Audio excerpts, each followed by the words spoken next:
فاعوذ باللہ من الشیطان الرجیم بسم اللہ الرحمن الرحیم قال اللہ تبارک و تعالی فی القرآن المجید ان الدین عند اللہ الاسلام صدق اللہ العظیم۔ قابل صد احترام علماء کرام، مشائخ اعظام، صاحبزادگان، معزز مہمانان گرامی، قائدین تحریک منہاج قرآن، اور آج کی اس پیغام شہادت امام حسین علیہ السلام کے عنوان سے منعقد ہونے والی اس کانفرنس میں جلوہ افروز جملہ خواتین و حضرات، اللہ رب العزت کا لاکھ لاکھ شکر ہے کہ جس نے اپنی توفیق کے خاص اور حضور نبی اکرم صلی اللہ علیہ وآلہ وسلم کے نالین مبارک کے تصدق سے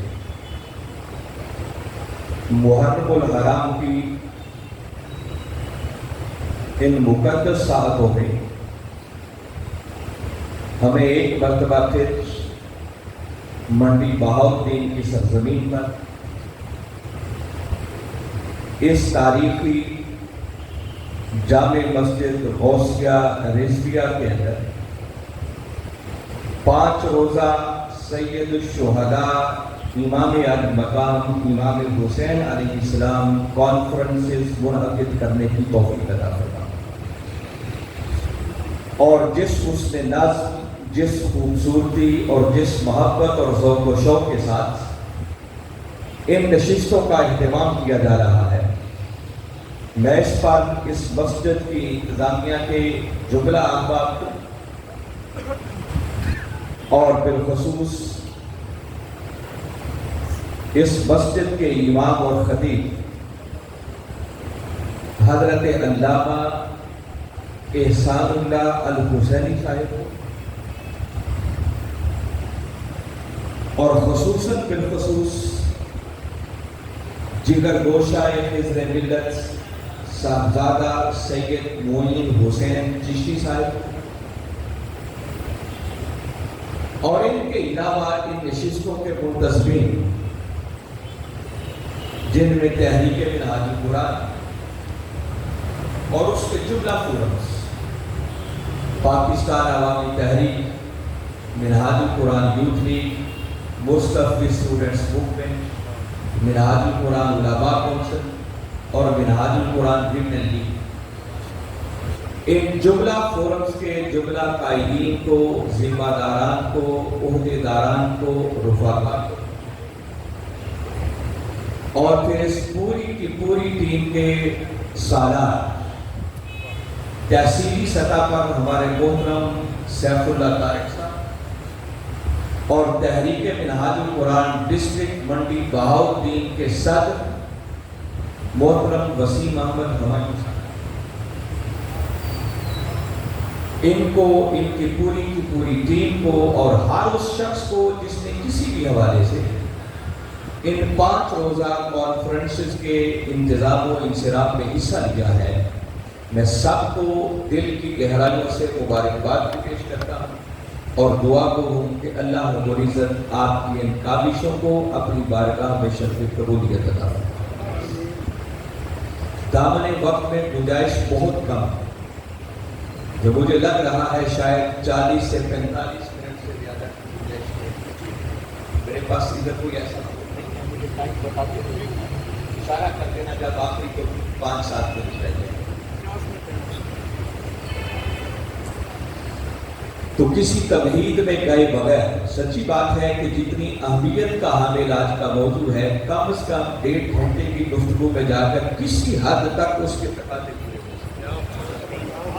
آپ پک اینڈ چوز والی بات ہوتی ہے، اور جب بندہ پک اینڈ چوز میں جاتا ہے تو پھر موضوع بھی تھوڑا آگے پیچھے ہو جاتا ہے۔ تاہم جو ہمارے نصیب میں ہوگا آج ہمیں بیان کرنے اور سننے کی توفیق اللہ تعالیٰ دی۔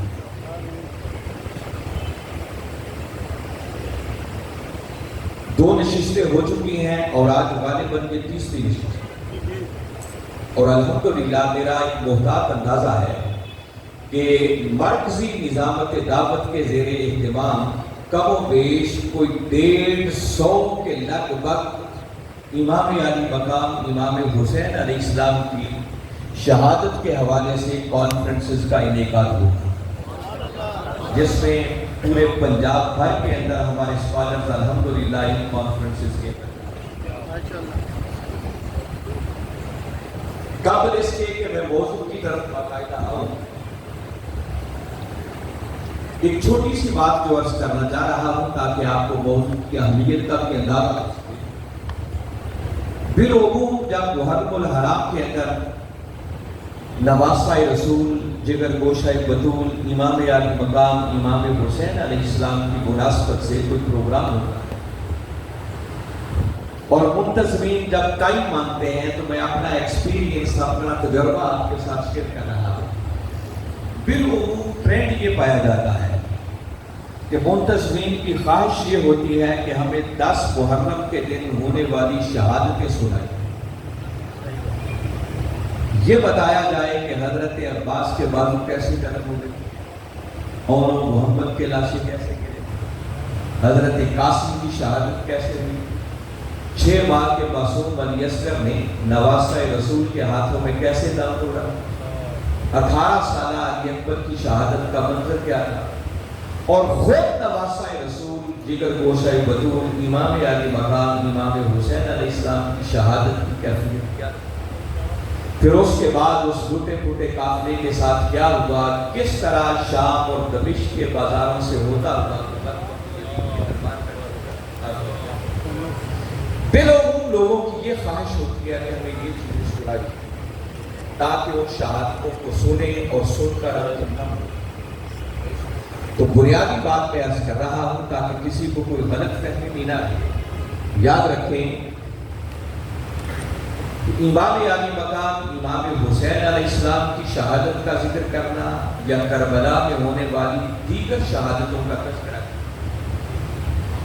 اور ان کی شہادتوں کے ذکر کو سننا اور پھر سن کر آنسو بہانا، یہ سب کچھ اللہ کی بارگاہ میں بطور عبادت لکھا جاتا ہے،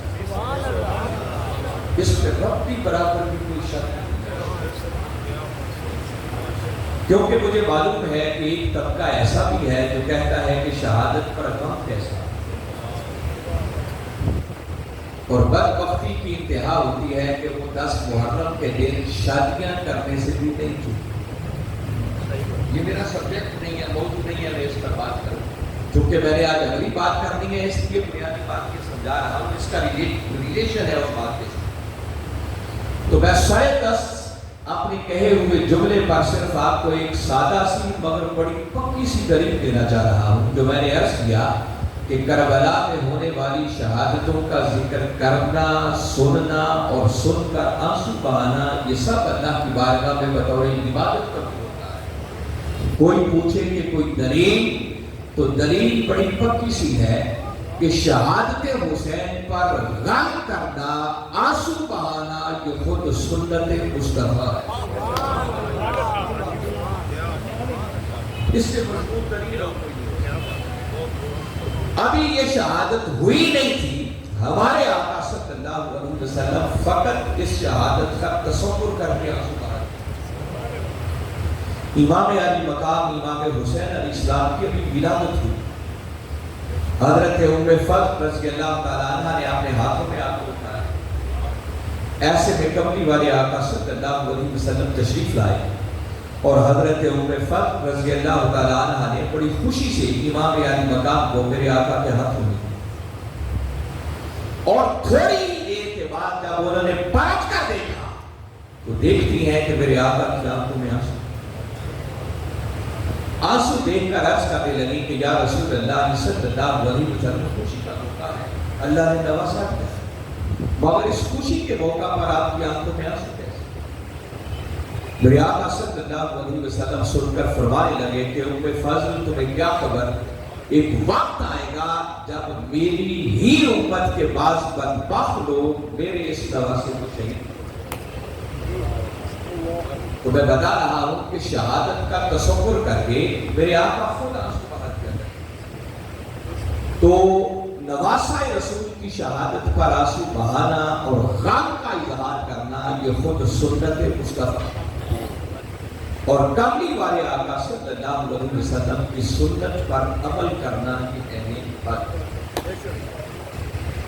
اتنی بات آپ تک پہنچانے کے بعد اب اگلی بات عرض کر رہا ہوں کہ حضرت کے دل سے اس بات پر غور کریں, سوچیں کہ عقیدہ میں نے آپ کو سمجھا دیا, یہ بات بتا,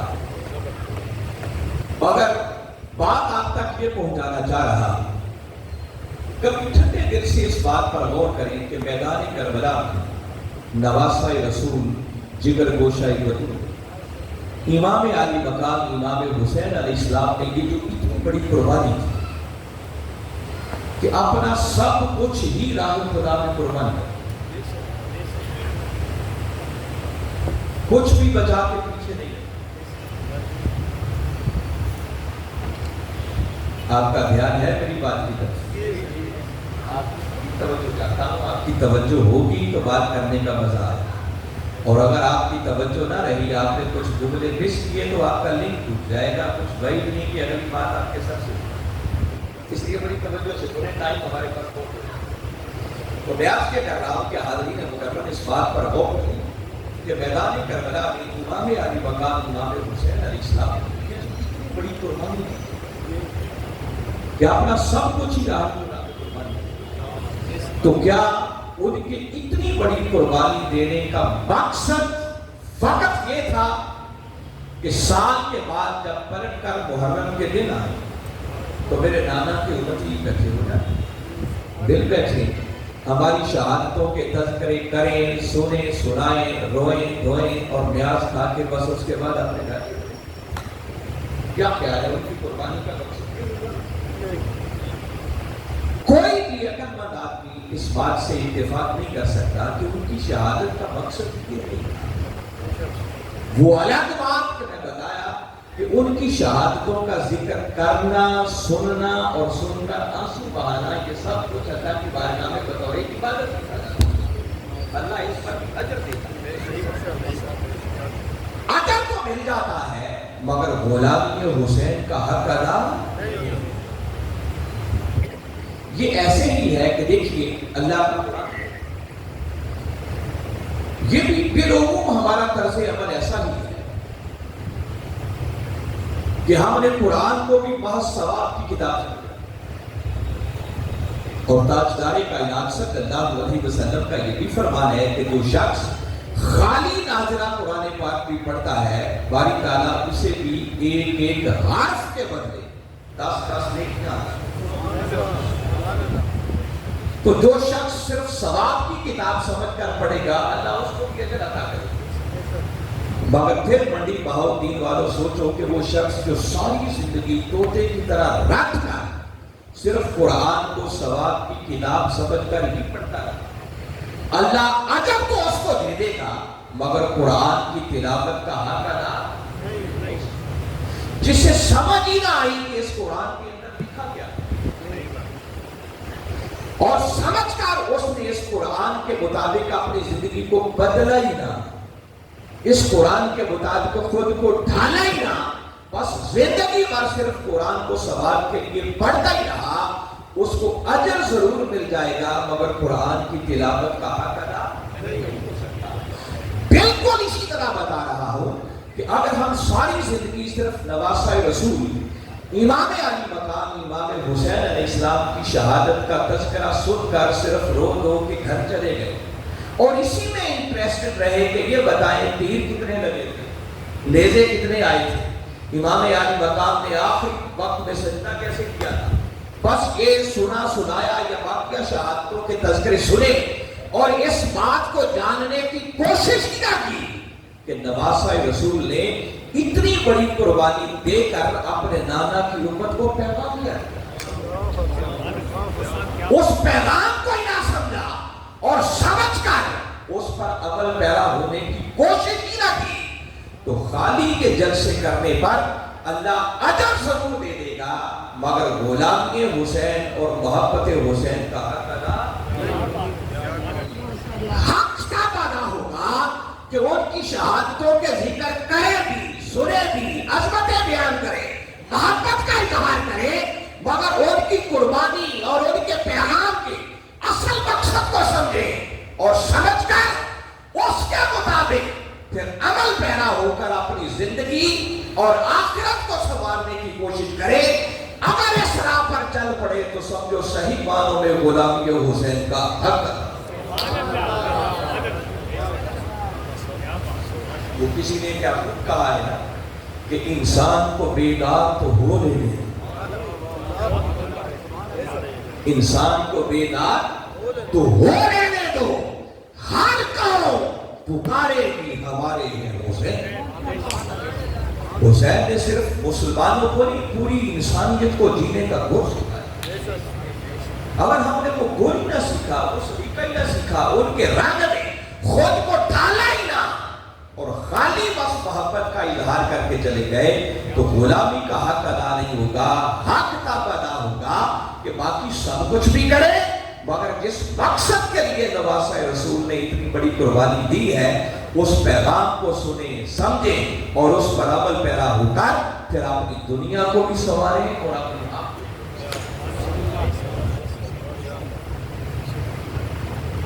اور میری خوش نصیبی ہے کہ مجھے آج نواسہ رسول کی شہادت کے پیغام پر گفتگو کرنے کا موقع، ان کی شہادت کے پیغام کے بھی اتنے گوشے ہیں کہ اس کے لیے ایک نشست کافی نہیں، کئی نشستیں بھی اس پر لگ گئے تو شاید وہ بھی کام، اور معلوم نہیں ہے آنے والے وقتوں میں لوگ کیسے کیسے ان کی شہادت اور ان کی سیرت سے پیغامات اخذ کر کر کے امت تک پہنچاتے ہیں۔ میں اب بغیر کسی تمہید میں گئے ہوئے براہ راست اپنے موضوع کی طرف آنا چاہ رہا ہوں کہ حاضرین مکرم، امام عالی مقام امام حسین علیہ السلام کی قربانی کی عظمت کو سمجھنا اور ان کی قربانی کے پیغام کو سمجھنا ہو تو میں صرف آپ کی نظر سائے دست خواجہ اجمیر کی ایک ربائی کرنا چاہتا ہوں جو بہت بڑا میسج ہے، بہت بڑا پیغام۔ خواجہ اجمیر نے میدان کربلا میں نواسہ رسول نے جو قربانیوں کی تاریخ رقم کی ہے نا، قربانیوں کی اس تاریخ کو دیکھ کر بے ساختہ بول پڑے کہ شاہ است حسین، بادشاہ است حسین، دین است حسین، دین پناہ است حسین، سردہ نناد دست در دست یزید، حقا کے بنا الہ حسن۔ خواجہ اجمیر نے بڑی بات، اتنی بڑی بات کی ہے کہ میں کبھی کبھی سوچتا ہوں کہ شاید آج کے دور میں اگر کوئی عالم دین ایسی بات کرتا تو لوگ اس پر فتوے لگاتے، مگر بات چونکہ خواجہ اجمیر کی زبان سے نکلی ہے تو ہر کسی نے سر تسلیم خم کیا، کسی کو دم مارنے کی مجال، اور انہوں نے جو فرمایا ہے۔ خواجہ اجمیر کہتے ہیں کہ لوگوں حسین بادشاہ ہے، اور حسین بادشاہ ہی نہیں بلکہ حسین بادشاہوں کا بھی بادشاہ۔ اگلی بات سننے والی ہے جو اصل میسج پیغام آپ کو دینا چاہ رہا ہوں، یہیں سے آگے شروع ہو جائے گا۔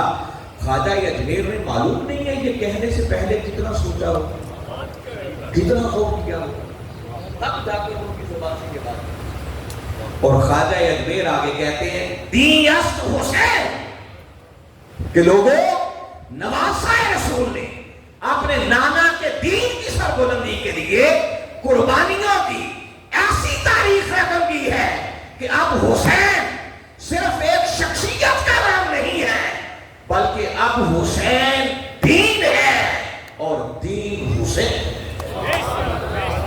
نعرہ تکبیر، نعرہ رسالت، نعرہ حیدری۔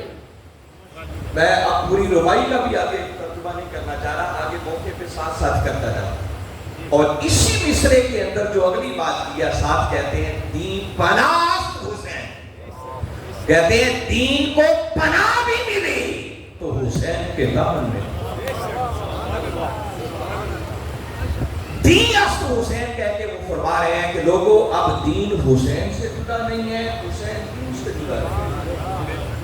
اگر دین کو سمجھنا چاہتے تو حسین کو سمجھو، اور حسین کو سمجھنا چاہتے ہو تو حسین کے نانا کے لائے ہوئے دین۔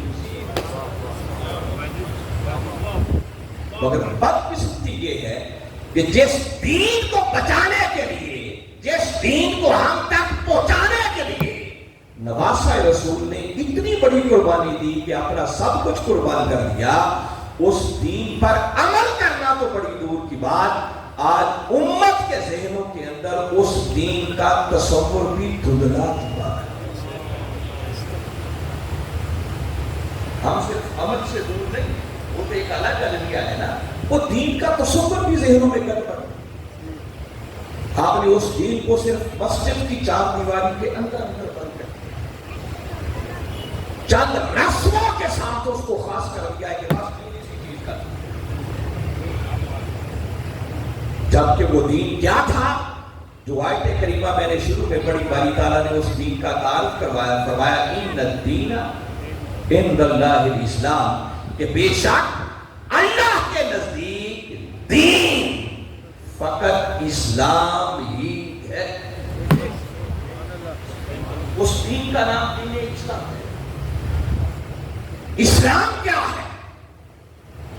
زندگی میں کبھی نہ کبھی یہ جملہ آپ نے ضرور سنا ہوگا کہ اسلام ایک مکمل ضابطۂ حیات ہے۔ اس کا کیا مطلب ہے؟ اللہ رب العزت نے ہم انسانوں کو زندگی گزارنے کا جو دستور، جو نظام، جو ڈسپلن عطا کیا ہے، اس دستور حیات کا نام ہے دین اسلام۔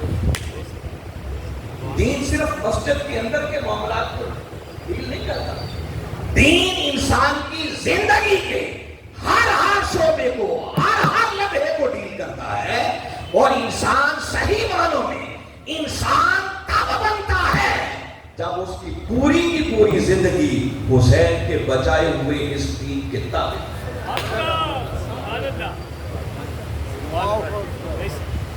مگر میں بتا رہا ہوں کتابیں کرنا تو بڑی دور کی بات، ہمیں تو دین کا تصور بھی گڑبڑ ہوتا نظر آتا۔ آئیے حسین کو سمجھنا ہے اور حسین کے پیغام کو سمجھنا ہے، تو میں بتا رہا ہوں صرف اجمالاً میں اشارے کر رہا ہوں چند باتیں آپ تک پہنچانے کے لیے۔ وہ دین کیا؟ یاد رکھیں اس دین کے دو بڑے شعبے ہیں، دو بڑے حصے۔ دین کا ایک حصہ وہ ہے جس کا تعلق اللہ کے حقوق کے ساتھ، جس کو ہم کہتے ہیں حقوق اللہ۔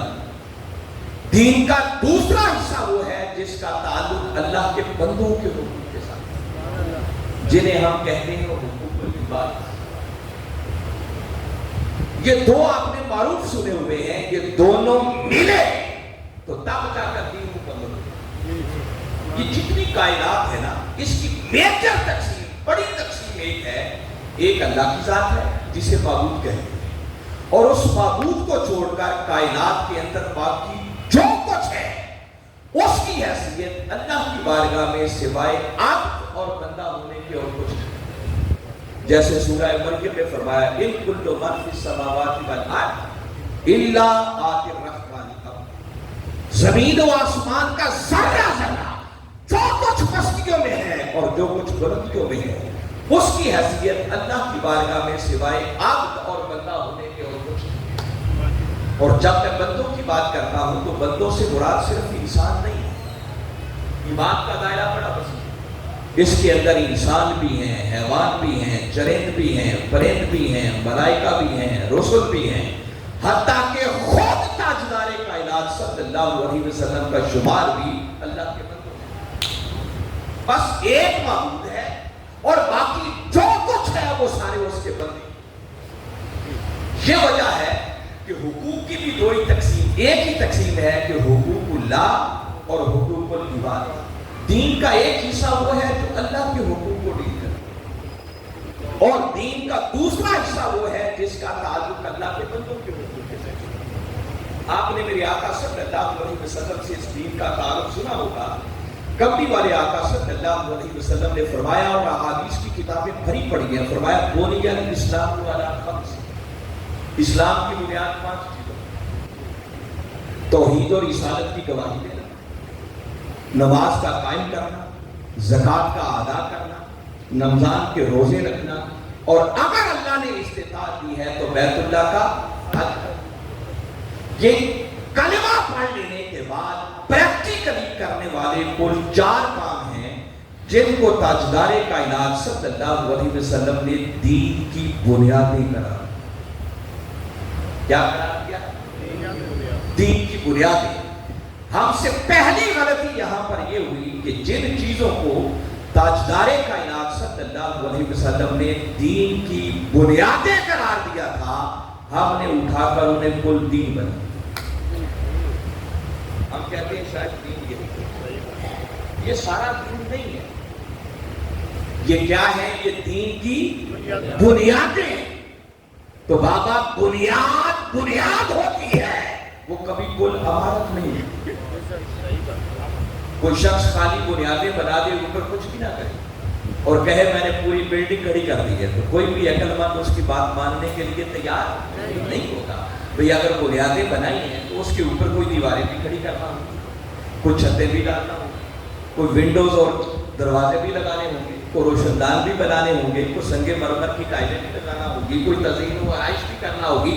سارا کچھ ملے گا تو تب جا کر آپ کا وہ گھر، آپ کی وہ عمارت، اور اس پوری بلڈنگ اور عمارت کے اندر بنیاد کا کتنا حصہ ہوتا ہے؟ جتنی چیزیں میں نے گنوائی ہیں، ایک محتاط بات کر رہا ہوں، شاید وہ 10% سے زیادہ حصہ نہیں۔ اس لیے یاد رکھیں یہ چیزیں کلمہ پڑھ لینے کے بعد نماز، زکات، روزہ اور حج جن کا تعلق اللہ کے حقوق کے ساتھ ہے، وہ دین جس دین کو بچا کر حسین ہمیں عطا کر کے گئے ہیں نا، یاد رکھیں یہ چیزیں جو ہیں اس دین کا فقط 10% حصہ ہے۔ 90% دین وہ ہے جس کو شاید ہم دین سمجھنے کے لیے تیار ہیں۔ آپ پوچھیں کہ وہ 90% دین کیا ہے؟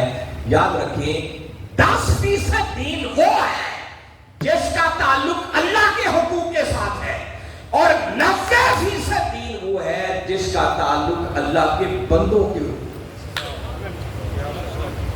اور حق اور سچ بات یہ ہے کہ اللہ اپنے حقوق بھی اس وقت تک قبول نہیں کرتا جب تک کہ پہلے اس کے بندوں کے حقوق ادا نہ کریں۔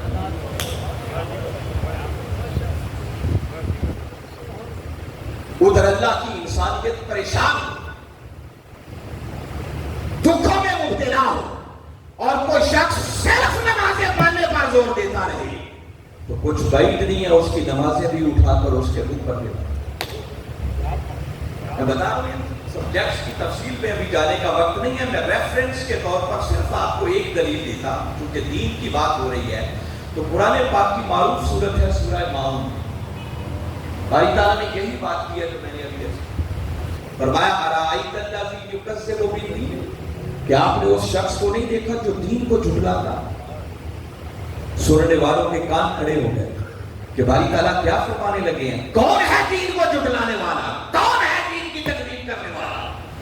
کسی نے سوچا ہوگا کہ شاید باری تعالیٰ آگے یہ فرمائیں گے کہ دین کو جھٹلانے والا وہ ہے جو نماز نہیں پڑھتا، جو روزہ نہیں رکھتا، جو حج عمرہ نہیں کرتا۔ باری تعالیٰ نے کسی ایسے کا نام نہیں، بلکہ آگے فرمایا فَذَلِكَ الَّذِي يَدُعُّ الْيَتِيمَ وَلَا يَحُضُّ عَلَىٰ طَعَامِ الْمِسْكِينِ۔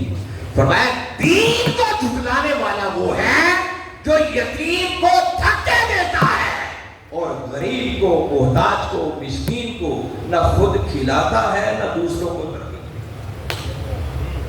جس کا مطلب اللہ رب العزت نے بڑا واضح تو ٹوک لفظوں میں ارشاد فرما دیا کہ وہ شخص جو یتیموں کے سر پر دست شفقت نہ رکھے، ان کے حقوق ادا نہ کرے، محتاجوں مسکینوں کے حقوق کی طرف توجہ نہ دے، فرمایا لاکھ نمازیں پڑھتا پھرے، حج کرتا پھرے، عمرہ کرتا پھرے، وہ سب کچھ کرنے کے باوجود بھی یوں ہے جیسے اللہ کے دین کا انکار کرتا،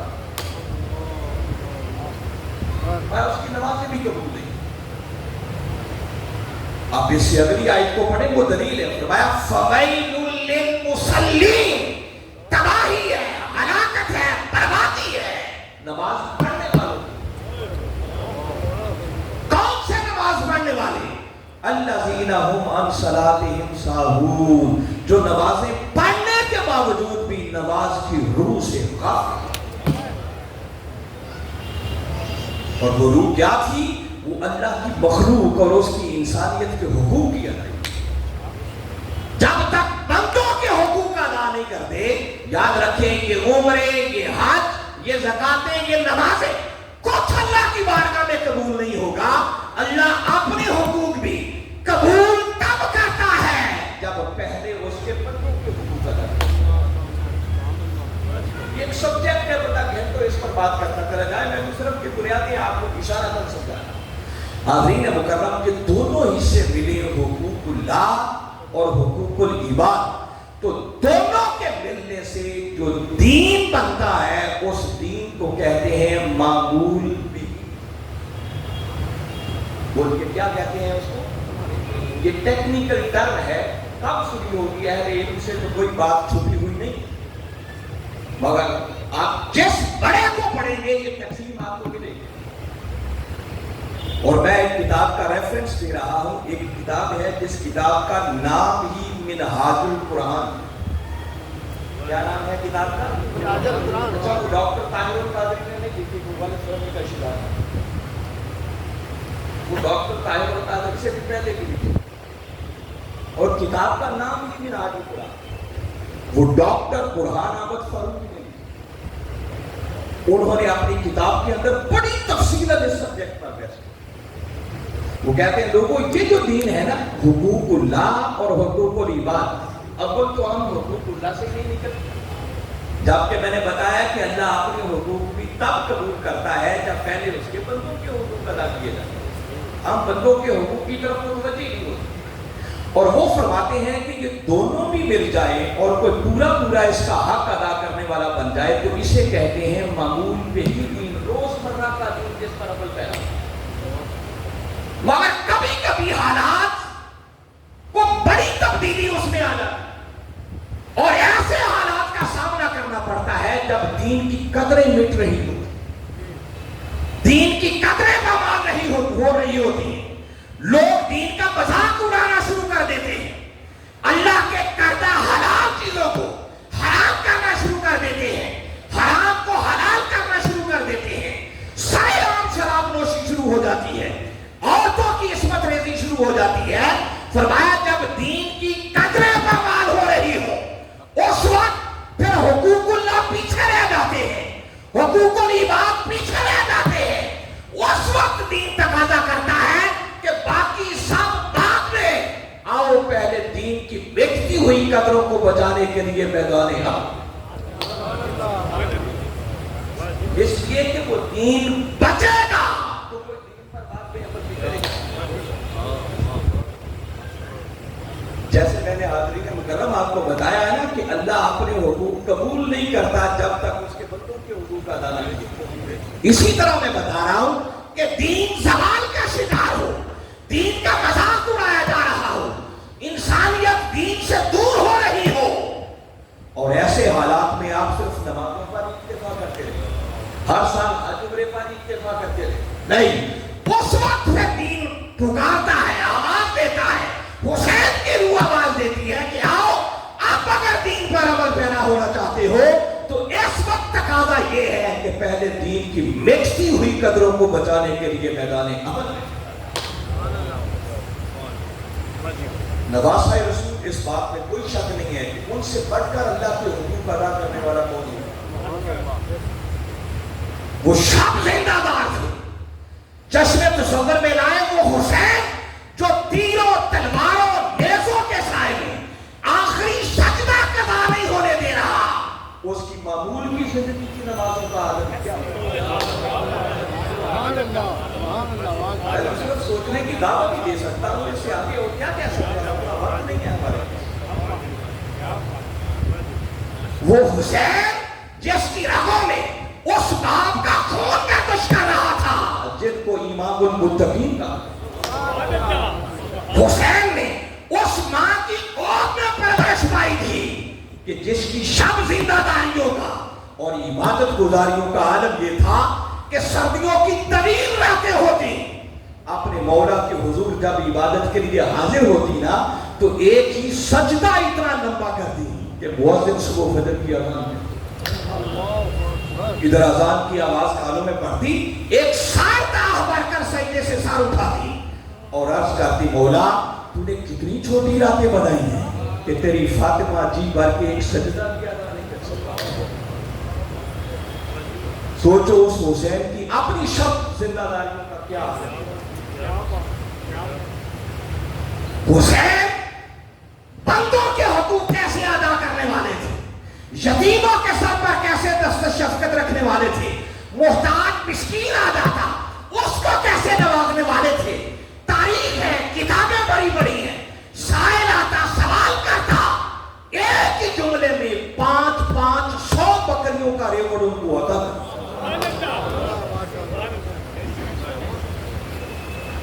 حسین کی سخاوت کا مقابلہ کون کر سکتا ہے؟ حسین کے دانا وہ ہیں جن جیسا سخی چشم فلک نے کبھی دیکھا نہیں۔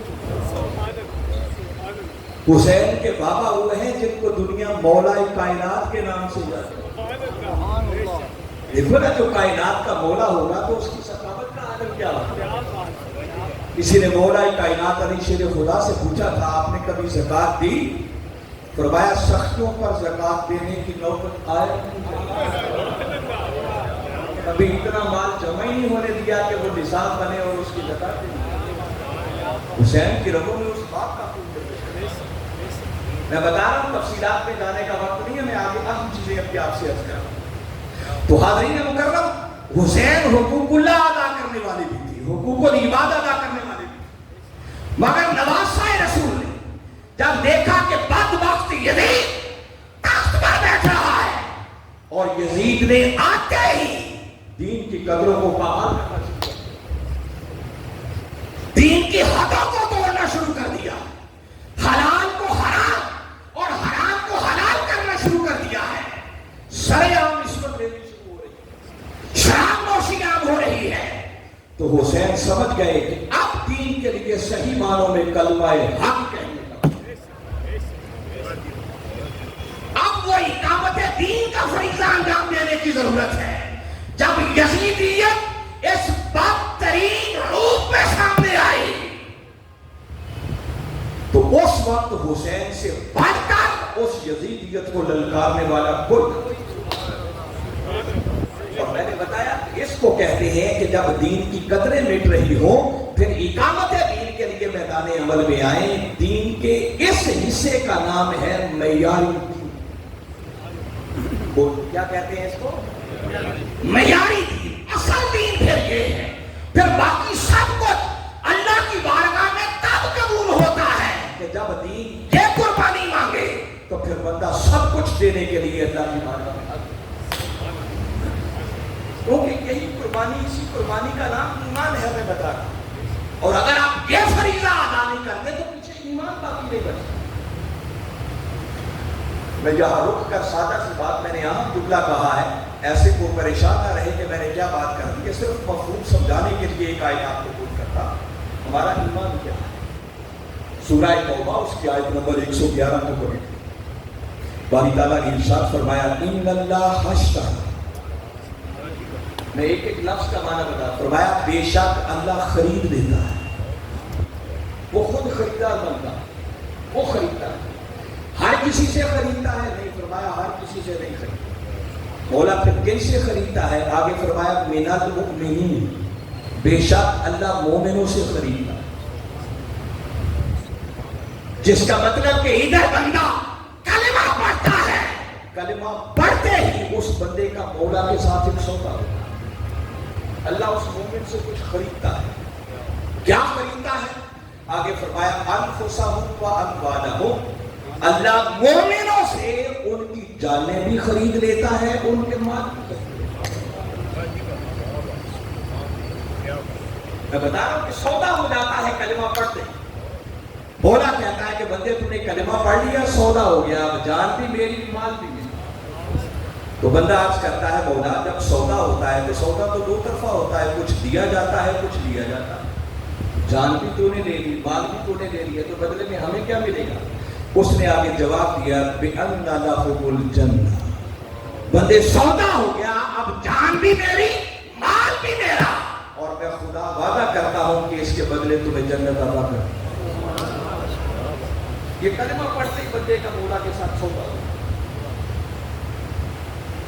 ہم نے مسلمانی کو بڑا سستا، بڑا آسان سمجھ لیا ہے کہ بس کلمہ پڑھا، 5 نمازیں پڑھ لی، 1 مہینے کے روزے رکھ لیے، 2.5% زکوٰۃ دے دی، زندگی میں ایک بار حج کر لیا تو بس مسلمانی کے تقاضے پورے۔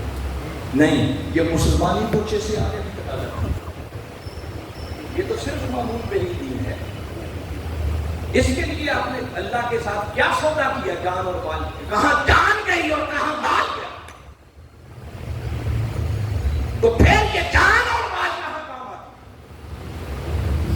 اور بڑی دلچسپ بات ذہن میں آتی ہے کہ مولا یہ جو تم بندوں سے، مومنوں سے ان کی جانیں اور ان کے مال خریدتا ہے، تو خرید کر کرتا کیا ہے؟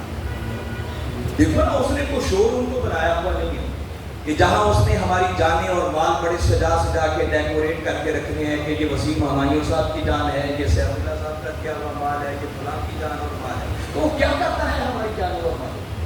وہ کہتا ہے لوگوں مجھے حاجت نہیں ہے، یہ جان بھی میری دی ہوئی، مال یعنی ہر نعمت میری عطا کرتا۔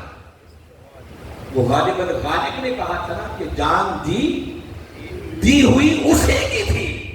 حق تو یہ ہے کہ حق وہ جان بھی دے دے تو یہ بھی کوئی تین مارنے والی بات۔ تو مولا کیا کرتا ہے تو جانو اور مالو کو؟ تو نہیں تو دیا ہے۔ فرمایا بندوں مجھے ضرورت نہیں ہے، میرا ایک منشا ہے، میں چاہتا ہوں کہ میں نے انسانوں کو جو زندگی گزارنے کا نظام عطا کیا ہے، جسے کبھی دین حق کہتا ہوں، کبھی دین اسلام کہتا ہوں، میرا منشا یہ ہے کہ وہ دین حق دنیا کے سب باطل نظاموں پر غالب آنا چاہیے۔ اب تم نے کلمہ پڑھ لیا، کلمہ پڑھ کے تمہارا میرے ساتھ سودا ہو گیا کہ اب تم اپنا مال یعنی میری دی ہوئی ہر نعمت وہ بھی اسی مقصد کے لیے خرچ کرو گے، حتیٰ کہ اگر اس مقصد کے لیے جان بھی دینا پڑی تو تم جان دینے سے بھی دریغ نہیں۔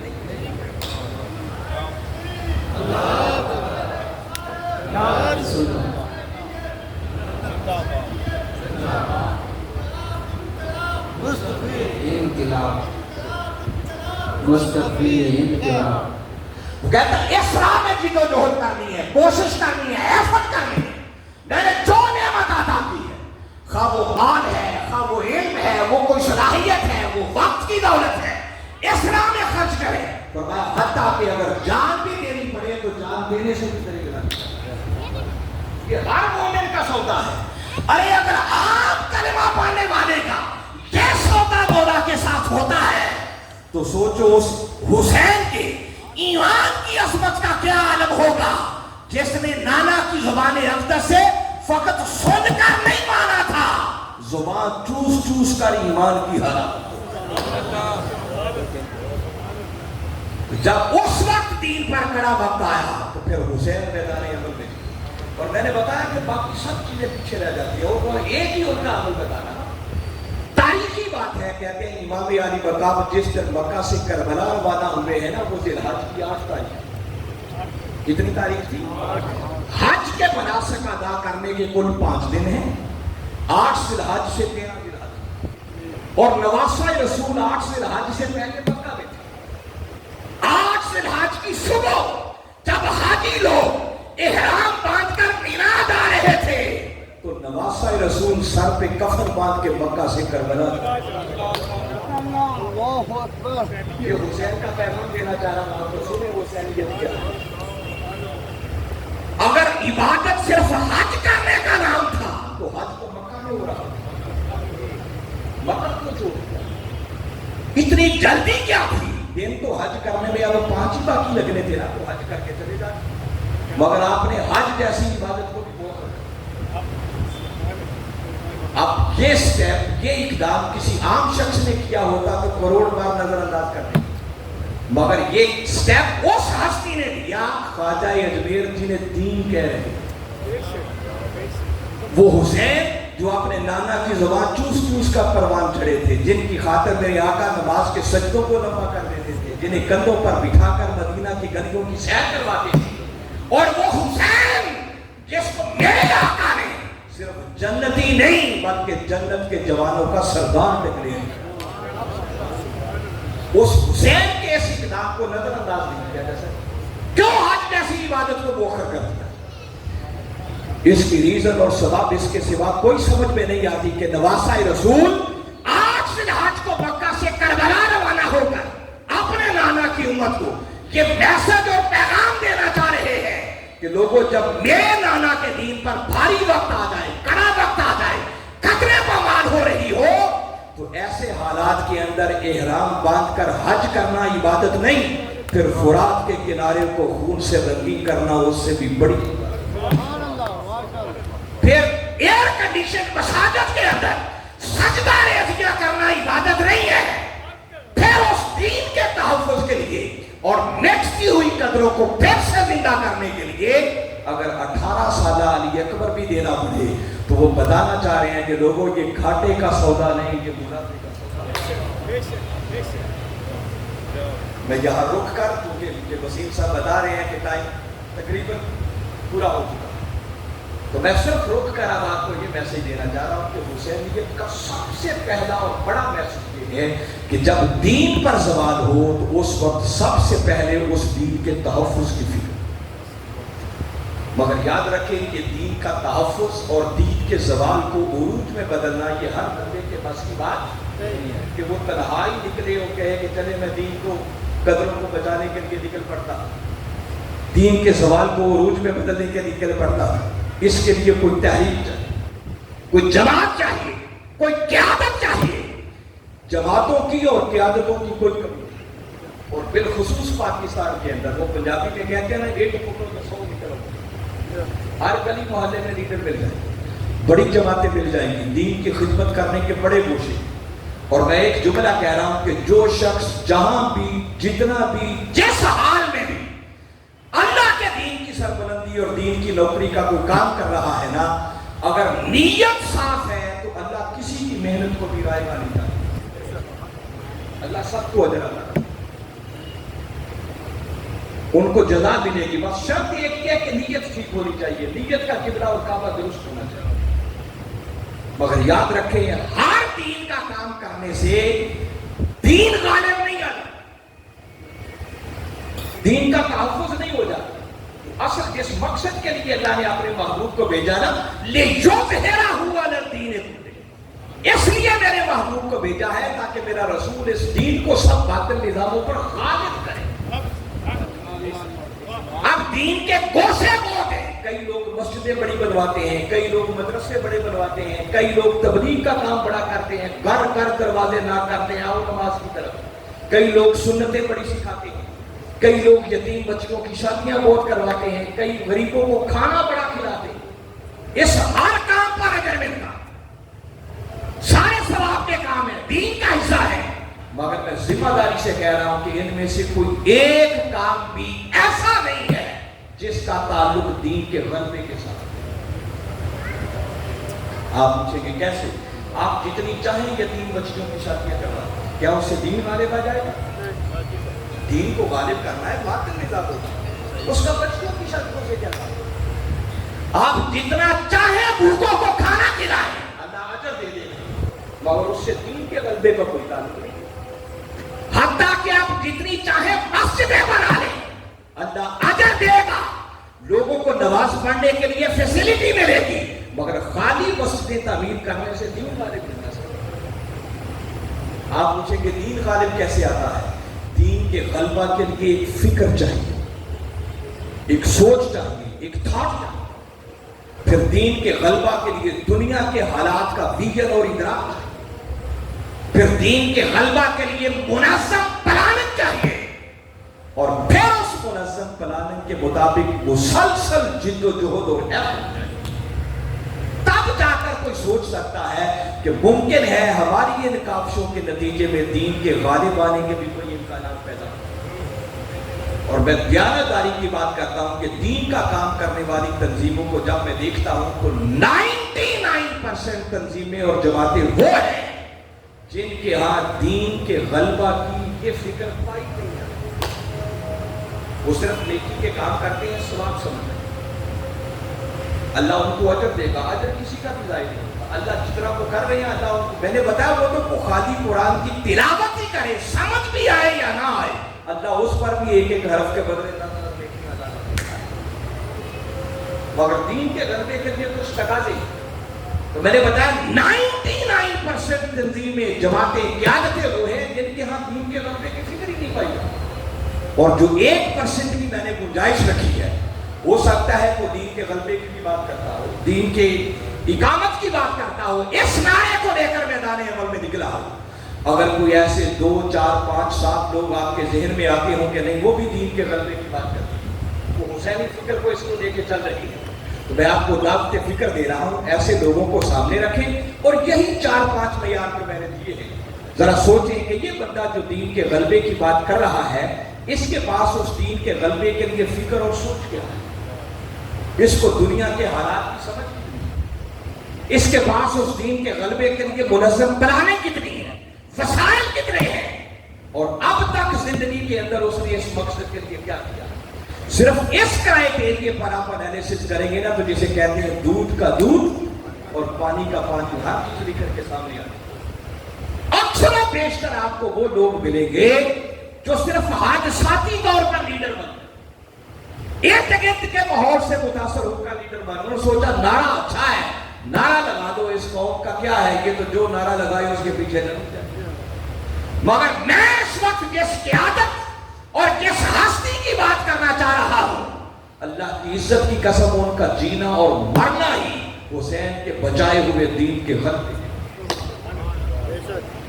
اس ہستی کو آج کے دور میں دنیا ڈاکٹر محمد طاہر القادری کے نام سے، ڈاکٹر طاہر القادری آج ذاتی طور پر لیڈر نہیں بنے، ماحول سے متاثر ہو کر لیڈر نہیں بنے، بلکہ ڈاکٹر طاہر القادری ابھی پیدا بھی نہیں ہوا تھا، ان کی ولادت سے بھی قبل ڈاکٹر فرید الدین قادری رحمۃ اللہ تعالیٰ علیہ ان کے والد گرامی نے حرم پاک کے اندر مقام ملتزم پر کھڑے ہو کر رات کے پچھلے پہر اللہ کی بارگاہ میں دعا کی تھی کہ مولا ایک ایسا بیٹا عطا کر جو تیرے دین کی ایسی خدمت کرے کہ دین کا جھنڈا پھر پوری دنیا پر لہرائے۔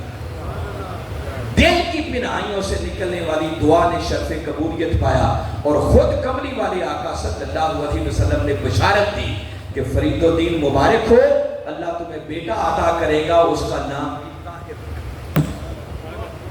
منہاج القرآن سارے کا سارا اسی حسینی فکر پر کام، دین کے سارے گوشوں پر کام ہو رہا ہے، مگر ڈاکٹر طاہر القادری کا الٹیمیٹ گول، مقصد اور منزل وہ حسین کے بچائے ہوئے اور حسین کے نانا کے لائے ہوئے دین کی سربراہی۔ ڈاکٹر طاہر القادری کو اپنی منزل اس دن ملے گی جس دن امت مسلمہ کی تقدیر کے فیصلے گنبد خضرا کے سائے آئیں، اس تحریک کو جائز کریں، اس قیادت کے دست و بازو بھرے، تاکہ ہم بھی حسین کے نقش قدم پر چلتے ہوئے حسین کے بچائے ہوئے دین کی سربلندی کے لیے کوئی کردار ادا کر سکیں۔ مگر آسان کام، بس 1 منٹ میں بات ختم کر رہا ہوں، وہ تو جب دین کی اقامت کے لیے بڑی قربانی کی ضرورت پڑے گی تو آپ کو کال دیں گے، پکاریں گے، آواز دیں گے انشاءاللہ۔ مگر حاضرین مکرم، حسین نے دین بچایا تو اس لیے تھا نا تاکہ میرے نانا کی امت اس دین پر عمل کر سکے۔ تو اگر حسین کے بچائے ہوئے دین کو ہم نے 6 فٹ کے جسم پر نافذ ہی نہ کیا تو ہم نے دین کی اقامت کے لیے کام کیا ہے؟ آؤ حسین کے نانا کے لائے ہوئے اور حسین کے بچائے ہوئے دین کو پہلے اپنے اس 6 فٹ کے جسم پر نافذ کریں، اور نافذ کرنے کے لیے پہلی ضرورت ہے کہ اللہ کے قرآن سے تعلق قائم کرو۔ نواسہ رسول نے نیزے کی نوک پر قرآن کی تلاوت کر کے بتایا ہے کہ قرآن سے ایسا تعلق ہونا چاہیے جب تک تم زندہ رہو تم قرآن کی تلاوت کرتے رہو، اور جس دن تمہاری روح پرواز کر جائے مزہ تب ہے قرآن تمہاری تلاوت چھوڑ۔ حسین نے تیروں تلواروں اور نیزوں کے سائے میں آخری سجدہ ادا کر کے یہ بتایا ہے کہ یہ جو دین بچا کر دے کے جا رہا ہوں اس لیے دے کے جا رہا ہوں کہ اس دین پر عمل بھی کر کے دکھانا۔ ہم کیسے حسینی ہوں گے کہ دعویٰ حسین کی محبت کا کریں اور 5 وقت کی نماز کی ہمیں پوچھ۔ بس پہلی کلمات پر اکتفا کرتے ہوئے کہ حسین کے نانا کے لائے ہوئے اور حسین کے بچائے ہوئے دین کی سربلندی کے لیے میدان عمل میں نکلیں، اور اس سے بھی پہلے کم از کم اس دین پر عمل کرنے کو اپنی زندگی کا اوڑھنا بچھونا پڑے۔ اگر ہم نے یہ دو چیزیں پلے باندھ لی تو میں امید کرتا ہوں کہ انشاءاللہ حسین کی غلامی کا کسی حد تک حق ادا ہو جائے گا، اور اگر اتنا بھی نہ کر سکے تو بس سمجھیں یہ حلق سے اوپر حسینیت ہے جو اب اتنا بھی کر پائے۔ میں بارے دیگر منتصبین کو مبارکباد پیش کرتا ہوں، اور اللہ کی بارگاہ میں دعا کو کہ باری تعالیٰ آپ کی کاوشوں کو